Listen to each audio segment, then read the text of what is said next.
¿Qué tal? Buenas tardes. Bienvenidos a Dios con nosotros, sirviendo con gracia y misericordia. Hoy es el tercer domingo de diciembre del 2021 y en diciembre estamos compartiendo la palabra de Dios con temas referentes a esta celebración tan importante, no solamente para el mundo cristiano, sino yo diría para toda la humanidad, aunque la humanidad no cristiana no lo sepa, ¿no? Diciembre es el mes en el que recordamos el nacimiento de nuestro Señor Jesucristo, Dios hecho hombre. Hoy os ha nacido un Salvador. Aunque hoy día es domingo 19, pero ese es el tema de esta tarde, de este domingo. Hoy os ha nacido un Salvador. Cuando éramos niños, o cuando vemos algunas películas para niños, o historias, o cuentos para niños, usualmente empiezan con frases como esta: en un país lejano, y continúa la historia. Érase una vez, había una vez, o hace mucho, mucho tiempo. Y luego comienza la narrativa, comienza la historia de eventos realmente increíbles, de situaciones a veces muy conmovedoras, pero sabemos que esos eventos, sabemos que esas historias no son reales. De hecho, la introducción ya nos dice que lo que viene a continuación, aunque pudiera ser una historia muy hermosa, muy conmovedora, muy motivadora, muy alegre o muy triste, sabemos que no es verdad, sabemos que es ficción. En un país muy, muy lejano, érase una vez.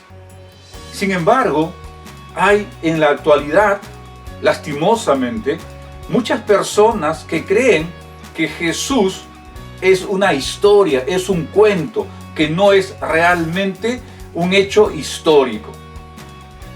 Y es una pena, porque se pierden el evento más importante de toda la humanidad.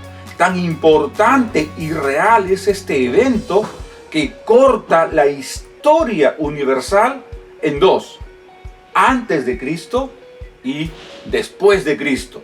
Aunque esta manera de ver la historia, también algunos que no creen en Jesús, que no creen en Dios o en el Dios de las Escrituras, también están tratando de cambiar.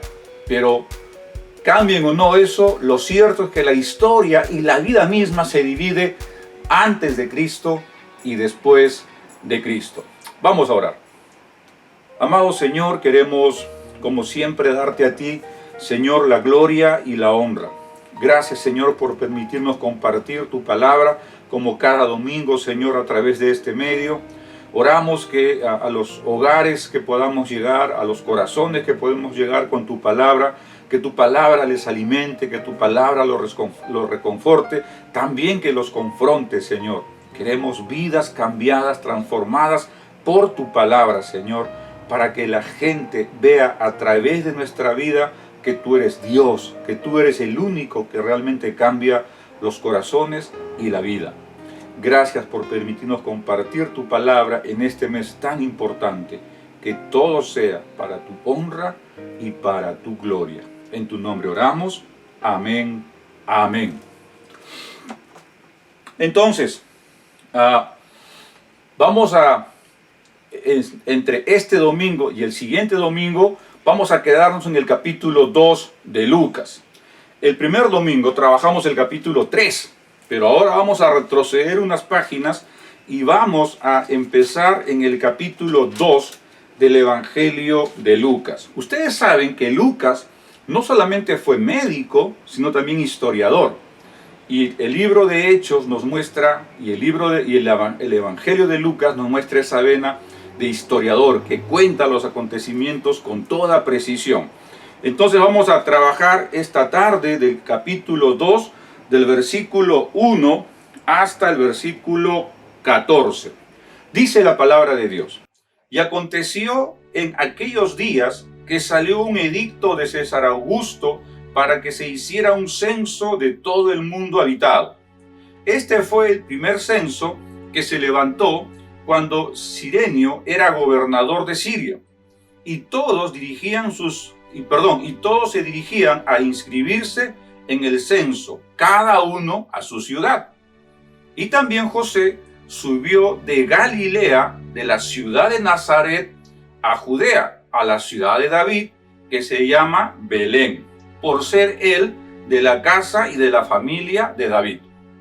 Y para inscribirse junto con María, desposada con él, la cual estaba encinta.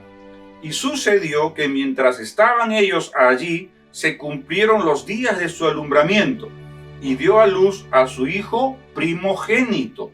Le envolvió en pañales y lo acostó en un pesebre, porque no había lugar para ellos en el mesón.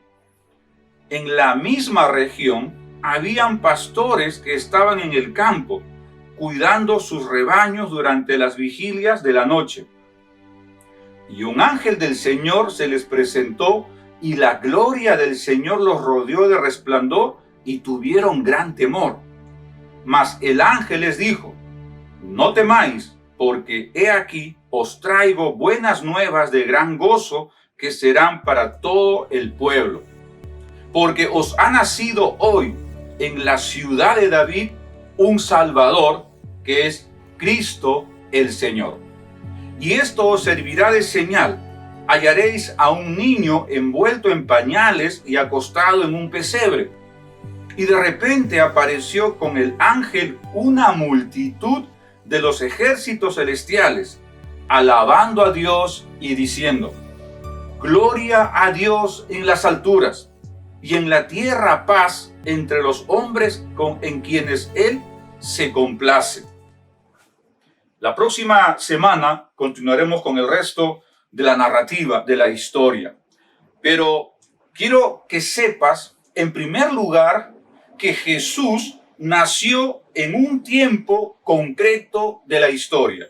No en érase una vez, no en un país muy lejano, no. Jesús nació en un tiempo concreto de la historia. Vamos a verlo eso en los primeros 5 versículos de este capítulo 2 de Lucas.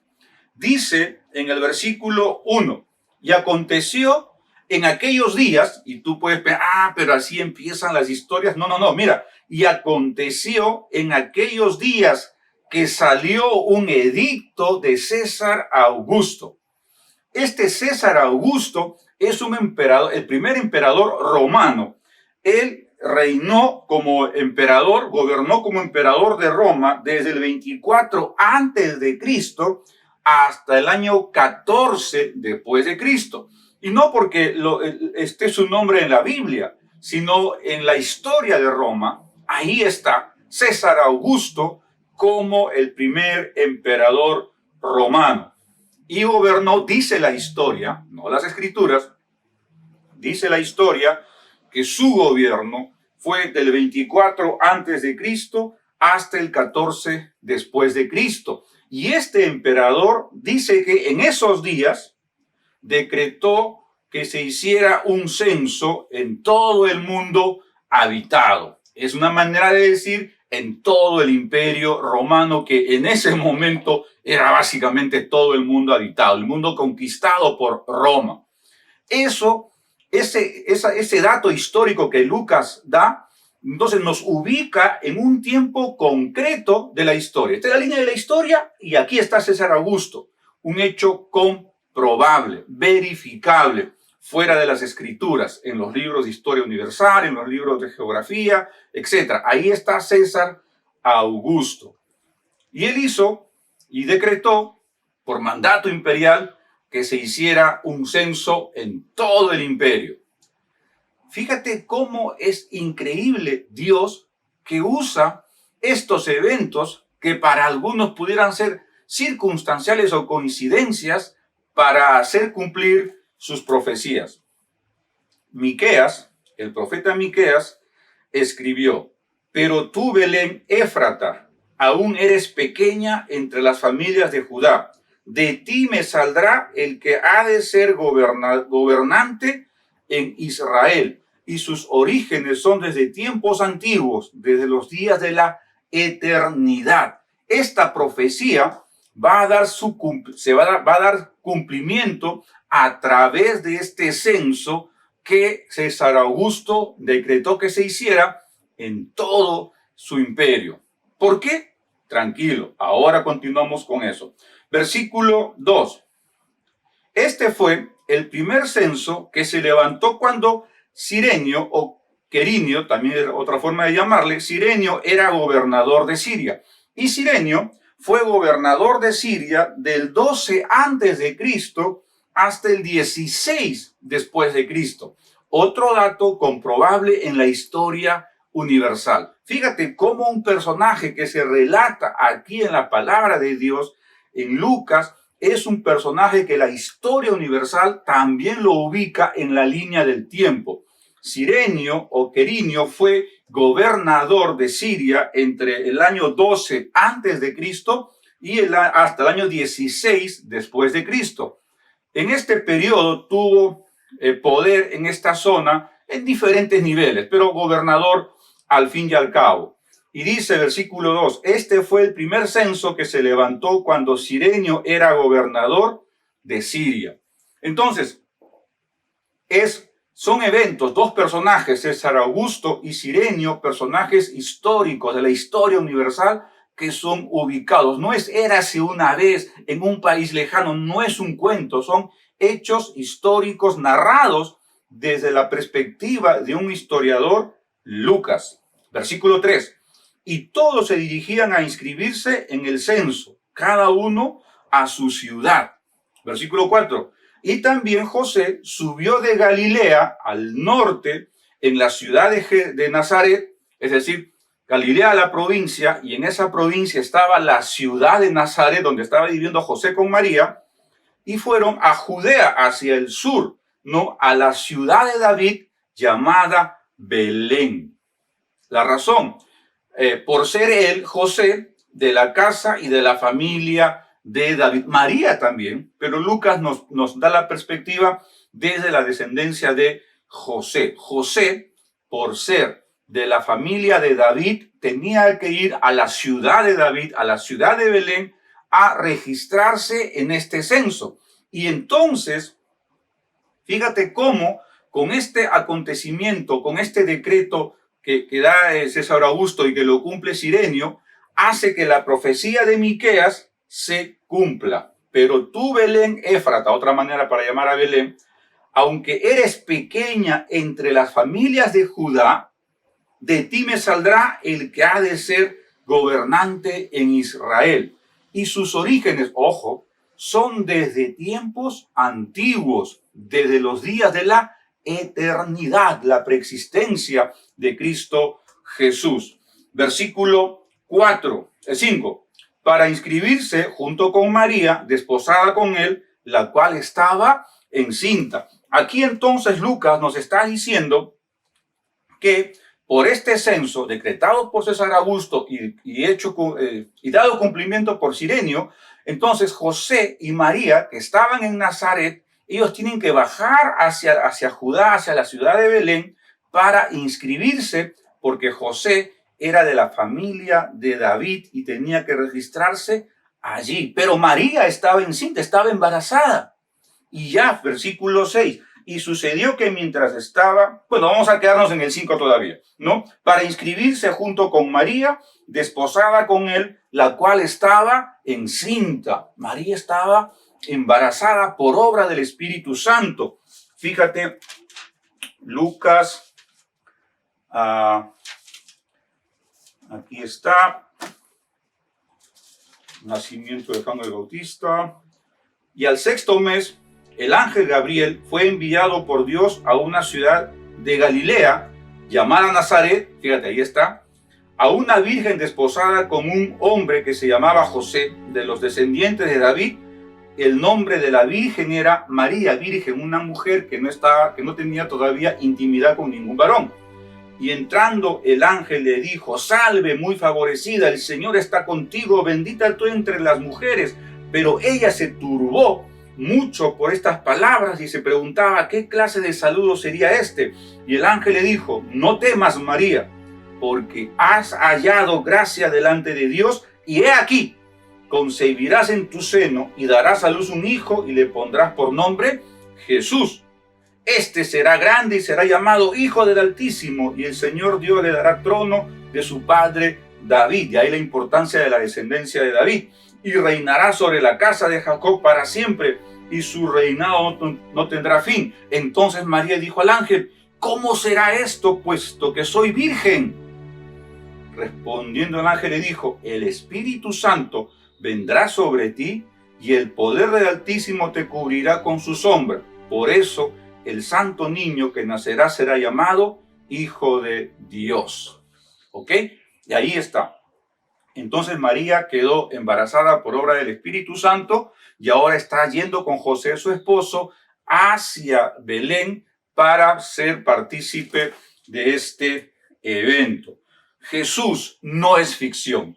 Jesús no es una narrativa ficticia, no es un cuento, no es una fábula. La vida de Jesús es un hecho concreto, ubicado en la línea de tiempo, con César Augusto, Cirenio, Poncio Pilato, como vimos el primer domingo, Herodes, etc. Hay datos históricos que Lucas nos deja en su evangelio para mostrarnos que Jesús es un hombre, 100% hombre, siendo Dios también, pero que habitó entre nosotros. Por eso decimos que Jesús nació en un tiempo concreto de la historia. Pero no solo eso, sino que además, en segundo lugar, nació como nosotros nacemos. Fíjate, versículos 6 y 7. Y sucedió que mientras estaban ellos allí, se cumplieron los días de su alumbramiento. Vamos a quedarnos ahí. Dice, mientras estaban ellos allí. ¿Quiénes son ellos? José y María. ¿Dónde estaban allí? En la ciudad de Belén, cumplimiento de la profecía de Miqueas 5, versículo 2. Y mientras estaban allí, entonces dice Lucas, médico, ¿no? Se cumplieron los días del alumbramiento. Es decir, María estaba ya lista, a punto de dar a luz. ¿Cuánto demoró este viaje de Nazaret hacia Belén? 140 kilómetros, dependiendo, caminando en el burrito tabanero, no sabemos, ¿no? Pero vamos a decir cuánto, 2, 3 semanas, dependiendo. Pero son 140 kilómetros a pie, mayormente, estando embarazada y moviéndose en ese proceso. Llegan a la ciudad de Belén y entonces ya está lista María para dar a luz. Se cumplieron los meses establecidos, ahora se cuenta por semanas. Versículo 7 dice, y dio a luz a su hijo primogénito. Esto es importante, resaltar esta parte que dice que dio a luz a su hijo primogénito. Yo soy el primogénito de mi madre. Yo recuerdo que mi mamá me decía, hijo, tú has nacido el 9 de marzo a las 3:30 de la tarde. ¡Wow! Y siempre me quedé con eso. Martes, el 9 de marzo, 3:30. Y yo decía, mamá, por eso soy un poquito flojo, porque nací en la tarde. Yo estuve en el nacimiento de mi hijo. Fue un 5 de noviembre, 10 de la mañana. También el de mi hija Noelia, ¿no? Fue un 9 de abril, también a las 10 de la mañana, ¿no? Ahora, nota, uno está allí, uno percibe, uno ve. Y Lucas está diciendo que se cumplieron los días del alumbramiento, ¿no? Del alumbramiento. Es decir, ya estaba María a punto de dar a luz. Ahora, clave es 7, y dio a luz a su hijo primogénito. Primogénito, primero. No dice y dio a luz a su único hijo. Vamos a ir a Mateo 13. Mateo 13, Mateo 13, 55.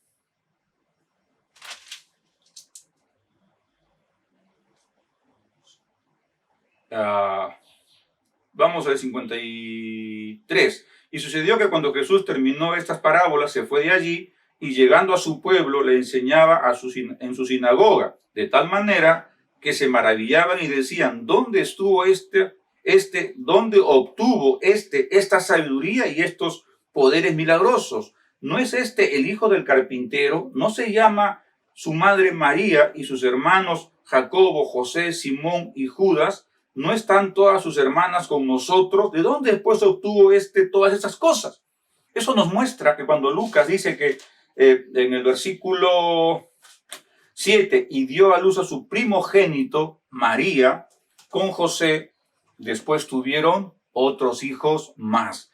Que María tuviera más hijos no le resta ningún tipo de importancia, no le hace ni más ni menos, ¿no? El milagro de la concepción virginal, el nacimiento de Jesús es increíble. Pero después María y José tuvieron la vida marital normal, común y corriente, y eso está relatado en los registros de Lucas y Mateo también. Pero ese es otro tema que pudiéramos tener otra prédica para analizar eso. Pero el punto es que estando allí en Belén, a María le llegó el momento de dar a luz y dio a luz a su primogénito. Y fíjate, y le envolvió en pañales y le acostó en un pesebre. Ahora, el texto dice, le envolvió en pañales. Uno puede pensar, ¿qué tipo de pañales, no? Esos que venden ahora plegables, ¿no? O esos pañales de franela que yo usé de pequeño y que se tenía que lavar en agua con jabón, etc. Ahora los pañales son descartables, ¿no?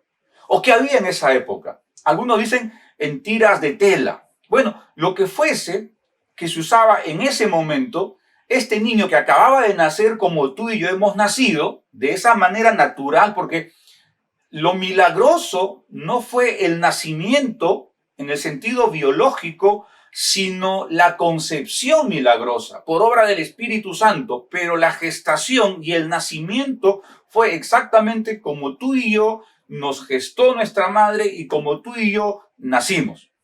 No tengo que explicarte más porque eso ya es evidente, ¿no es cierto? Así nació Jesús, un bebé pequeño, y María o José le envolvió en pañales, en unas telas que se usaban para pañales ahí. Y luego dice, y lo acostó en un pesebre. Pesebre para nosotros ahora es una cajita bonita donde ponemos la figura de Jesús cuando arman los nacimientos. Pero pesebre en ese momento era esta batea donde se daba la comida a los animales. ¿Por qué dicen? Porque no había lugar para ellos en el mesón. Es decir, no había, por el tema del censo, ya no había lugar donde hospedarse, ¿no? Entonces, como no había lugar donde hospedarse, ellos tuvieron que hospedarse en un establo, quizás en una caverna que funcionaba como establo. Pero el tema es que porque no había espacio, no por la maldad del mesonero que no les quería alquilar, no había espacio por el tema del censo, y el único espacio que había era este lugar donde estaban los animales. Y por eso es que María utiliza como cuna este pesebre, el recipiente donde los animales se alimentaban. Eso es importante porque más adelante este niño envuelto en pañales, acostado en un pesebre, vas a ver que ese relato va a cobrar importancia en lo que viene a continuación. Entonces podemos decir nosotros que en este relato Jesús nació como nacemos nosotros, de la misma manera y con el mismo proceso de gestación y de la misma manera que nacen todos los niños, y fue envuelto en pañales y fue colocado, en este caso, en un pesebre, en un recipiente donde los animales recibían sus alimentos. Mira la tremenda humildad. Jesús no es ficción. Jesús es realidad. Es narrativa 100% histórica. Pero no solo eso, porque en tercer lugar, Jesús nació para ser el Salvador, el Cristo, el Señor. Lucas, capítulo 2, versículos 8 hasta el 12. En la misma región habían pastores que estaban en el campo cuidando sus rebaños durante las vigilias de la noche, y un ángel del Señor se les presentó y la gloria del Señor los rodeó de resplandor y tuvieron gran temor. Cerca de Belén habían unos pastores que estaban pastoreando sus ovejas, ¿no? Sobre si era época de pastorear o no, los estudiosos discuten eso para ubicar la fecha exacta del nacimiento de Jesús. Tomaríamos tiempo tratando de explicar esto. El hecho es que sí, habían pastores cerca de donde había nacido Jesús que estaban pastoreando sus ovejas. Y de repente un ángel del Señor, ojo, no es el ángel del Señor, que es otra figura, un ángel del Señor, quizás Gabriel, se le presentó. Fíjate, se le presentó y la gloria del Señor lo rodeó de resplandor y tuvieron gran temor. Imagínate la noche oscura, estrellada, probablemente, no tan oscura entonces, estrellada, y viene un ángel y la gloria del Señor, la presencia del Señor, el esplendor del Señor se abre ahí en la oscuridad. Y lo natural del ser humano es que tuvieran temor. Pero Lucas dice gran temor. Como conocedor de la naturaleza humana, no era temor, sino era un gran temor. Mas el ángel les dijo, no temáis, porque he aquí os traigo buenas nuevas de gran gozo que serán para todo el pueblo. El ángel enviado por este mensajero de Dios les calmó, no tengan miedo, tranquilos. ¿Por qué? Porque les traigo una noticia que será de gran gozo para todo el pueblo, para toda la humanidad. Verso 11, porque os ha nacido hoy, ese día, dice, hoy en la ciudad de David, en Belén, un Salvador que es Cristo el Señor. En ese momento había nacido Jesús y este ángel es enviado por Dios a estos pastores, gente humilde, gente sencilla, a veces marginados por la sociedad, a esta gente sencilla que estaban trabajando y que probablemente eran muy devotos de Dios, con una vida de piedad a Dios, porque probablemente es así, porque aunque tuvieron temor de Dios, pero ese temor de, wow, ¿y ahora qué hago? El mismo temor que tenía Moisés o Isaías cuando está frente al santuario, ¿no? Entonces, ese temor reverente, ese temor sano de, wow, estoy en la presencia de Dios, ¿no? Y entonces les dice este ángel que se tranquilicen, que se calmen, porque las buenas noticias, el evangelio, ¿no? Es una noticia de gozo, de gran gozo que será para todo el pueblo, porque hoy ha nacido en Belén, en la ciudad de David, profecía de Miqueas, un Salvador. El que va a nacer, el niño que ya nació es un Salvador, es el Salvador, es el Cristo, el Mesías, el Señor. Y es importante entender que los ángeles dicen que nació en la ciudad de Belén y vincula con la profecía de Miqueas, el Salvador, el Mesías, el Cristo, el Señor, ¿no? Verso 12. Y esto os servirá de señal. Mira la señal que le da el ángel a estos pastores. Hallaréis a un niño envuelto en pañales. Hallar a un niño envuelto en pañales no es gran cosa, porque todos los niños son envueltos en pañales. Pero fíjate a la segunda parte. Y acostado en un pesebre. No todos los niños, por más humildes que sean, son acostados en un pesebre. Esta era la señal de humildad, de pobreza del Rey de Reyes, del Señor de Señores, del Dios de toda la creación, que siendo dueño de todo, decide nacer en el lugar más humilde y en la cuna más humilde, un pesebre. Y esa era la señal que los ángeles le dan a estos pastores. Entonces, Jesús nació para ser nuestro Salvador, nuestro Redentor, nuestro Mesías, nuestro Señor. Pero no solo eso, nació como hombre siendo realmente Dios. Versículos 13 al 14. Versículo 13. Y de repente apareció con el ángel una multitud de los ejércitos celestiales alabando a Dios y diciendo, junto al ángel, que ya había dado toda esta noticia y había calmado a los pastores y le había dado la señal que tenían que hallar a un bebé envuelto en pañales, recostado en un pesebre, ahora se aparece una multitud de ángeles. O sea, si ves un ángel y te asustas, tienes temor, ver un ejército celestial, wow, ¿no? Y estos ángeles, estos ejércitos plural celestiales, alababan a Dios diciendo, gloria a Dios en las alturas y en la tierra paz entre los hombres en quienes Él se complace.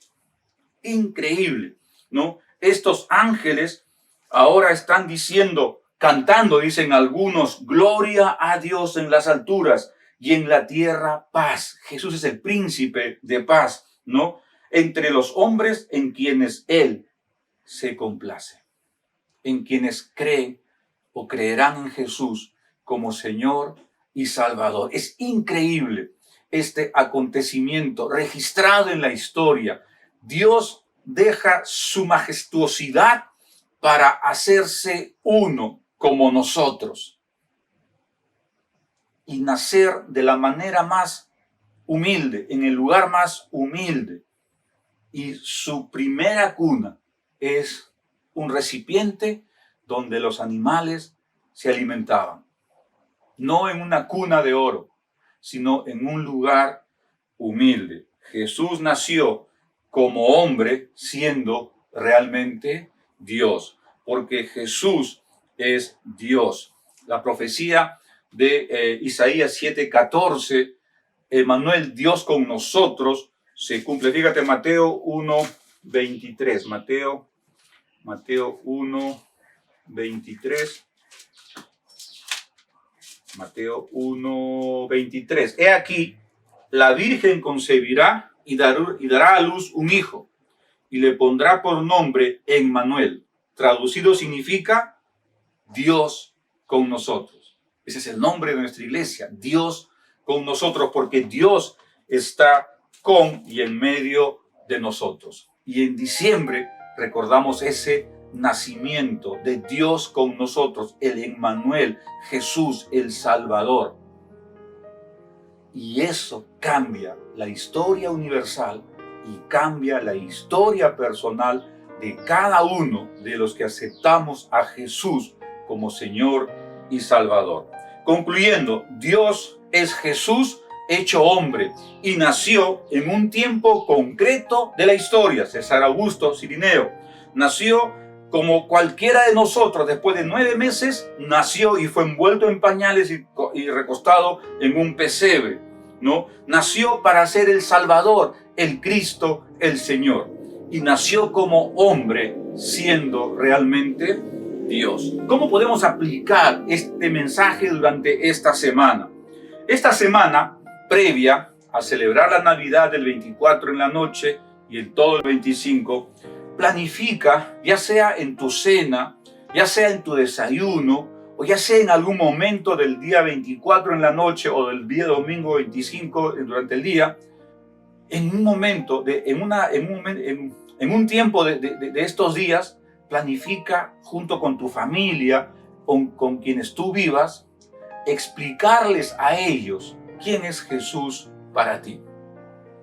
Este 24 en la cena de la noche, o 25 en el desayuno, o cuando estén compartiendo durante el día del 25, en algún momento, comparte a tus familiares quién es Jesús para ti. Comparte con quien tú vives quién es Jesús para ti.